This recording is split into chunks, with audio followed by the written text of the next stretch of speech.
ये कहा है कि जो चाइना का एक प्रोविंस है सिंकियांग, जिसमें ज्यादातर जो है वो मुस्लिम पॉपुलेशन है, तो अमेरिकन जो यूएस सेनेट है उसने एक लेजिस्लेशन पास की है कि वो चाइनीज सिंकियांग जो रीजन है वहां से इंपोर्ट्स नहीं करेंगे, क्योंकि जी वहां पे फोर्स लेबर है। और ये जो अमेरिका का जो लव हेट रिलेशनशिप है, और वहां पे आपको पता है कि उगर मुस्लिम माइनॉरिटी रहते हैं, और वो समझते हैं कि ये जो अगर हम फोर्स लेबर प्रिवेंशन एक्ट जो लेके आएंगे, जिसमें जो डेमोक्रेट्स एंड रिपब्लिकन्स की जो यूनानिमस कंसेंट के साथ लेके आएंगे और प्रेसिडेंट जो बाइडेन इसको साइन करेंगे, तो इससे वो चाइना के ऊपर प्रेशर डाल सकते हैं।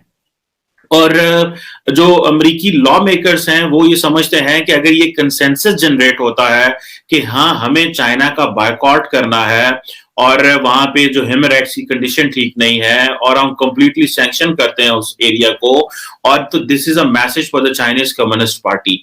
उधर से जो चाइनीज हैं वो भी डिनाई करते हैं कि सिंकियांग में ऐसा कुछ नहीं है, लेकिन I think if I remember, ये जो वहां इस इलाके में जो इसको बोलते हैं हम थॉट ट्रांसफॉर्मेशन फैसिलिटीज हैं वहां पे, कि वहां पे वो जो मुसलमान हैं उनको ये कहा जाता है कि उनको इस्लाम से भी दूर किया जाता है, चाइनीज कल्चर और वैल्यूज और वो जो एक कम्युनिस्ट जो प्लेटफॉर्म है उसके करीब लेके जाया जाता है। तो ये वो जो एक ओवरऑल अप्रोच है, बेसिकली जो approach Chinese president Xi Jinping लेके आ रहे हैं for the Chinese new world order. अब बहुत सारे लोगों को इस चीज का अंदाजा है कि ये जो चाइनीज वर्ल्ड ऑर्डर है उसमें जाहिर बात है कि वो अपनी वैल्यूज, अपना कल्चर और इन चीजों को प्रमोट करने की बात कर रहे हैं, जिससे वो चाहते हैं कि जो चाइनीज कम्युनिस्ट पार्टी का मॉडल है वो दुनिया में जाए। अच्छा, फ्रैंकली स्पीकिंग, ये जो मॉडल है जिसमें वो कॉम्प्रिहेंसिव स्ट्रेंथ की बात करते हैं, ये मॉडल ऑब्वियसली दुनिया को अपील नहीं करता, बिकॉज इंटरनेशनल सिस्टम जो है वो लार्जली वो कंट्रीज हैं, जैसे फॉर एग्जांपल जिसमें पाकिस्तान, इंडिया, या ये जो पोस्ट कॉलोनियल स्टेट्स है मेजॉरिटी में, या जिन्होंने ग्रेट ब्रिटेन से आजादी हासिल की, या जो यूरोपियन कंट्रीज हैं, या ऑस्ट्रेलिया, न्यूजीलैंड, ये जो एरियाज हैं, या बहुत सारे जो फार ईस्ट एशिया के जो ममालिक हैं, यहाँ पे जो ज्यादातर ममालिक है वो डेमोक्रेसीज हैं। सो वो जो values over the period of time यहाँ पे ट्रांसफर हो चुकी हैं, how come we can let Chinese come up with their own values and hijack कर लें वो सारे को। सो वो जो चाइना के अंदर तो ये चीजें बिक सकती हैं, लेकिन ये चीजें इंटरनेशनली नहीं बिक सकती। अब जो सबसे बड़ा प्रॉब्लम ये है कि जो अमेरिकन जो ऑब्वियसली इतनी एग्रेसिव लेजिस्लेशन कर रहे हैं, एक तरफ वो जैसे रिसेंटली जो बाइडेन की और शी जिनपिंग की जो वर्चुअल समिट हुई उसमें बातें ये हुई कि भाई हमें ये करना है कि हमें कंपटीशन करना है, ठीक है जी, और हमें कोऑपरेशन भी करना है। पाकिस्तान और तालिबान के बीच में जो फायरिंग चल रही थी ड्यूरेंट लाइन पे, और वो बॉर्डर की फेंसिंग की वजह से वो रुकने के दावे दोनों साइड से किए गए थे, लेकिन अब तक रुकी नहीं है। तनाव बरकरार है और पाकिस्तान की बॉर्डर अफगानिस्तान के साथ टेंस है।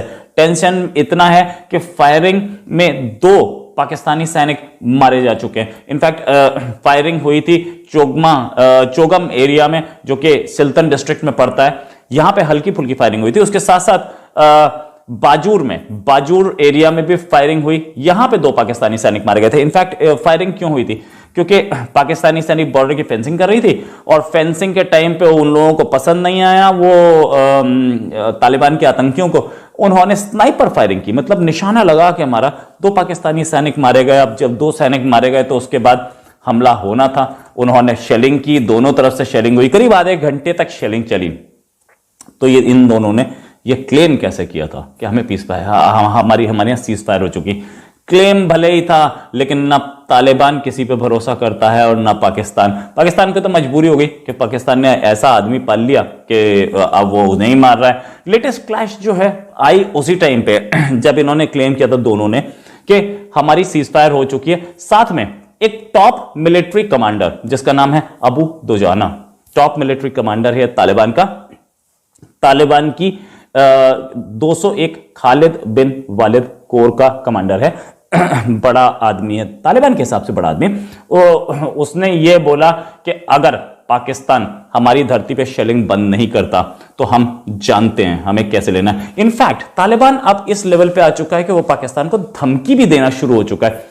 मेरी बिल्ली मुझे म्याऊं। भाई हथियार हमारे, आदमी हमारे, ट्रेनिंग हमने दी और हमें ही धमकी दे रहा है। लेकिन पाकिस्तान को कहां शर्म है, पाकिस्तान को कहां समझ में आता है कि मेरा आदमी मुझे ही मार रहा है। ये पाकिस्तान के सैनिकों की जो हत्या हो रही है, अब पाकिस्तान इमरान खान और बाजवा क्या बोलेंगे, किसको बोलेंगे कि ये हमारे ही आदमी है। इमरान खान का तो स्टेटमेंट था ना, इमरान खान का तो स्टेटमेंट था ना कि वो नागरिक हैं, शहरी हैं, ये शहरियों ने मार दिया।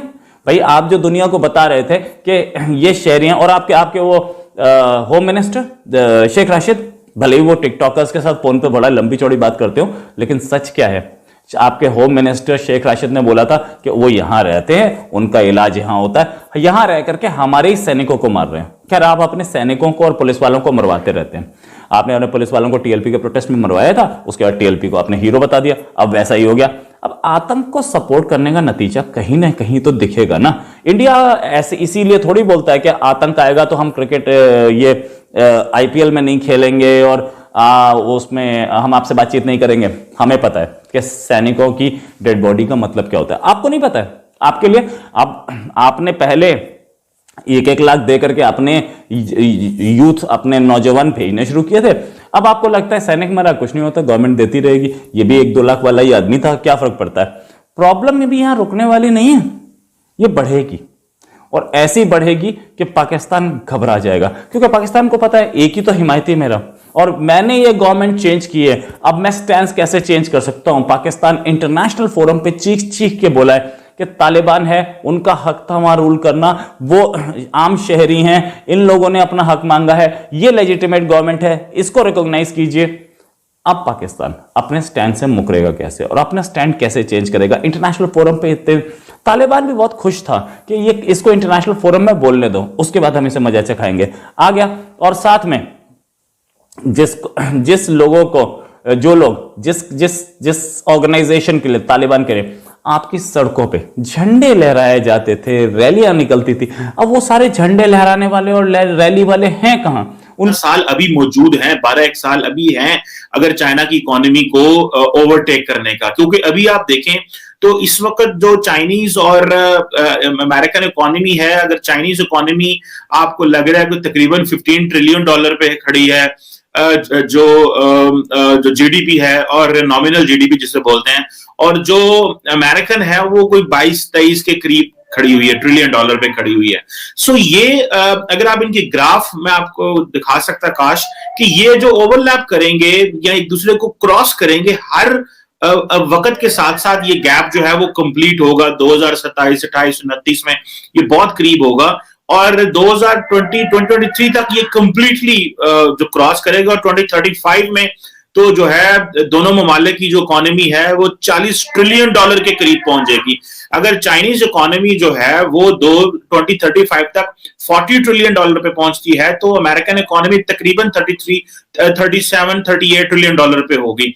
सो अब इमेजिन कर सकते हैं कि आज से 15 साल बाद ये इकोनॉमीज डबल ट्रिपल कर जाएंगी। और मुझे तो वैसे पर्सनली ऐसे लगता है, I am not an economist, कि ये जितनी पेस से चीजें बढ़ रही हैं ये इन्होंने इससे पहले ये क्रॉस कर जाना है। और दूसरा ये है कि ये जो इकोनॉमीज हैं इससे मल्टीप्लाई भी कर सकती हैं, बिकॉज जितना कंपटीशन पिछले 20 साल में दोनों ममालिक के दरमियान या इंटरनेशनल कम्युनिटी के सामने आ रहा है, इससे ज्यादा कंपटीशन आने वाले दिनों में होगा। सो ये जो है वो जो चीजें हैं जो definitely they matter a lot.